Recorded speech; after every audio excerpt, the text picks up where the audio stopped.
नमस्कार दोस्तों, आपका स्वागत है अपनी YouTube चैनल PFP में। आज हम नवीन फ्लोरिन के बारे में चर्चा करने वाले हैं। स्टॉक हमें 2% नीचे आता हुआ नजर आता है, 4000 का लेवल भी तोड़ दिया है, उसके नीचे ट्रेड करना शुरू कर दिया है। तो क्या रिटेलर्स यहां पर ट्रैप हो चुके हैं और ऐसी सिचुएशन में एज ए रिटेलर हमें करना क्या चाहिए, इसके बारे में आज हम चर्चा करने वाले हैं। तो सबसे पहले कंपनी के फाइनेंशियल ट्रेंड पर नजर डाल देते हैं। आप देख पाएंगे रेवेन्यू कंटिन्यूअसली ऊपर जा रहा है, लेकिन पिछले 3 सालों से प्रॉफिटेबिलिटी आपको नीचे जाती हुई नजर आती है। यहां पर प्रॉफिट्स आपको सेम लेवल पर देखने को मिले हैं। 3 साल लगातार रेवेन्यू ऊपर गया, लेकिन प्रॉफिटेबिलिटी में ग्रोथ नहीं हुई है, बल्कि प्रॉफिट नीचे आया। इसका सिंपल मतलब है कि 3 साल से मार्जिन में आपको गिरावट देखने को मिल रही है, जो कि क्लियरली बिल्कुल भी अच्छी बात नहीं है। रिटर्न रेशियोज के बारे में बात करें, ROE 14% है, ROC 17% है, ROA 11% है। पिछले साल के मुकाबले रिटर्न रेशियोज आपको नीचे आते हुए नजर आए हैं, जो कि क्लियरली अच्छी बात नहीं है।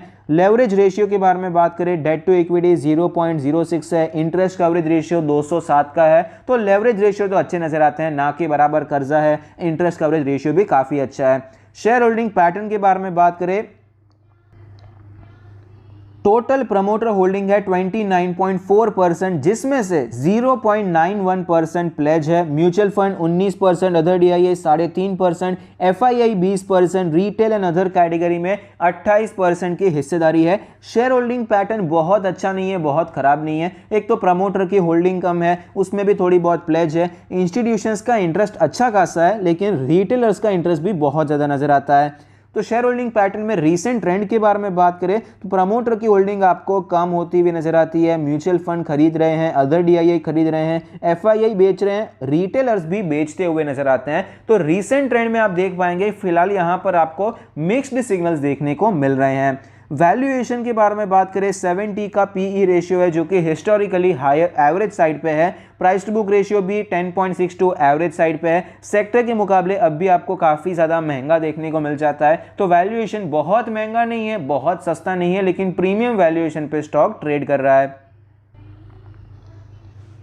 स्टॉक के चार्ट पर हमें नजर आता है कि पिछले 1 साल में पहले तो स्टॉक एक ट्रेड रेंज में ट्रेड करता हुआ नजर आया, फिर यहां पर एक ब्रेकआउट देखने को मिला। स्टॉक हायर लेवल पे सस्टेन कर रहा था, लेकिन स्टॉक वापस आपको नीचे आता हुआ नजर आया। यहां पर एक पैटर्न का ब्रेकडाउन देखने को मिला है और फिलहाल ये स्टॉक अपने सारे मूविंग एवरेज के नीचे ट्रेड कर रहा है। डेली RSI 32 का लेवल है, मोमेंटम क्लियरली वीक नजर आता है।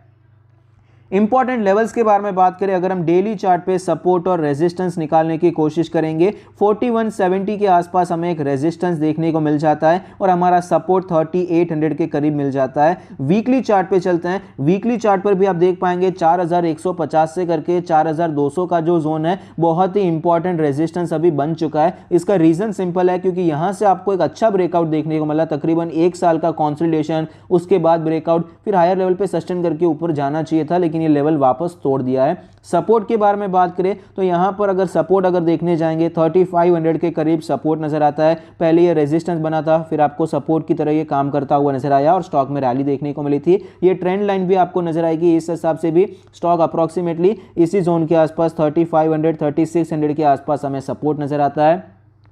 मंथली चार्ट पे चलते हैं। मंथली चार्ट पर भी आप देख पाएंगे हायर लेवल पे हमारा जो रेजिस्टेंस है, ऑल टाइम हाई का नहीं, मंथली चार्ट पे भी आपको यही लेवल रेजिस्टेंस की तरह नजर आएगा, क्योंकि कोशिश बहुत हुई थी, 4 महीने कोशिश की, लेकिन एट लास्ट 5वें महीने पे ये ब्रेकआउट के जोन के वापस अंदर आता हुआ नजर आया। सपोर्ट यहां पर भी सेम है, 3500 के आसपास सपोर्ट नजर आता है। तो अब ऐसी सिचुएशन में हमें करना क्या चाहिए? क्या रिटेलर्स यहां पर ट्रैप हो चुके हैं? तो टेक्निकली देखा जाए तो ऑफकोर्स यहां पर सिचुएशन आपको ट्रैप वाली नजर आती है। रीजन क्या है? क्योंकि स्टॉक में 1 साल का ब्रेकआउट देखने को मिला, तो जनरली जितना लंबा टाइम फ्रेम के बाद ब्रेकआउट होता है, तो ब्रेकआउट सस्टेन करने के चांसेस ज्यादा होते हैं और रैली भी उतनी ही बड़ी देखने को मिलती है। लेकिन 1 साल के कंसोलिडेशन के बाद ब्रेकआउट भी हुआ, स्टॉक ने यहां पर 4 महीने सस्टेन भी किया हायर साइड पे, लेकिन ये ब्रेकआउट होता हुआ नजर नहीं आया। ट्रेंड लाइन का ब्रेकआउट नहीं हुआ, वापस ये स्टॉक नीचे आ चुका है। तो टेक्निकली अभी एक्सपेक्टेशन हमारी ये होती है कि ये 3500 से करके ये सपोर्ट एरिया और ये रेजिस्टेंस एरिया के बीच में आपको लंबे टाइम तक ट्रेड करता हुआ नजर आ सकता है। मतलब टाइम करेक्शन हो सकता है। स्टॉक बहुत क्रैश हो जाएगा उसके चांसेस अब भी कम है, जब तक ये इंपॉर्टेंट सपोर्ट एरियाज के ऊपर ट्रेड कर रहा है, लेकिन आपका पैसा यहां पर ब्लॉक हो सकता है। ये हम टेक्निकली एक्सपेक्ट कर सकते हैं।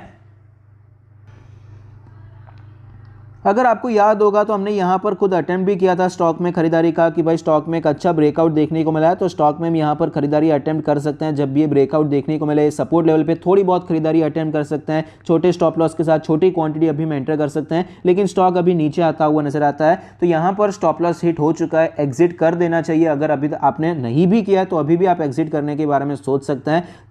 एक बार स्टॉप लॉस लगा दिया तो जब तक हिट नहीं होता है तब तक वेट करना चाहिए। टारगेट या स्टॉप लॉस जो भी हिट होता है वहां पर मान लेना चाहिए और एग्जिट कर देना चाहिए। एटलीस्ट स्टॉप लॉस में तो आपको मानना ही चाहिए। टारगेट अगर आप शिफ्ट करते जाते हैं तो एक बार वो चलेगा, क्योंकि आप प्रॉफिट पे खेल रहे हैं, कैपिटल पे आपको नहीं खेलना चाहिए। तो अभी क्या करें, स्विंग ट्रेड अगर हम करना चाहते हैं तो जो भी हमारी एंट्री बनेगी स्विंग ट्रेड या फिर पोजिशनल ट्रेड के लिए 40 to 50 के ऊपर एक बार स्टॉक निकलता है उसके बाद ही बनेगी। 40 to 50 के ऊपर सस्टेन होता है, अच्छी अपॉर्चुनिटी मिलती है तो ही हम खरीदारी करेंगे, वरना यहां पर अभी के लिए हम कोई खरीदारी शॉर्ट टर्म के लिए, मिड टर्म के लिए नहीं करने वाले हैं। भले ही ये स्टॉक आपको नीचे ये सपोर्ट एरिया के आसपास आता हुआ नजर आए। पोजिशनल ट्रेड के लिए चाहे तो हम बहुत ही मिनिमम क्वांटिटी के साथ ही अटेम्प्ट करेंगे, कि स्टॉक में ऑलरेडी एक ये ब्रेकडाउन हो चुका है तो ज़्यादा लंबा टारगेट भी नहीं रख सकते हैं, यहीं तक का टारगेट रख सकते हैं। लॉन्ग टर्म के लिए बात करिए नवीन फ्लोरिन में क्या करना चाहिए। पिछले 3 साल से प्रॉफिट नीचे जा रहा है, मार्जिन नीचे जा रहे हैं, जो कि क्लियरली अच्छी बात नहीं है, और वैल्यूएशन अब भी हायर लेवल पर नजर आता है। और टेक्निकली भी आपको बड़े टाइम फ्रेम पे, मंथली चार्ट पर भी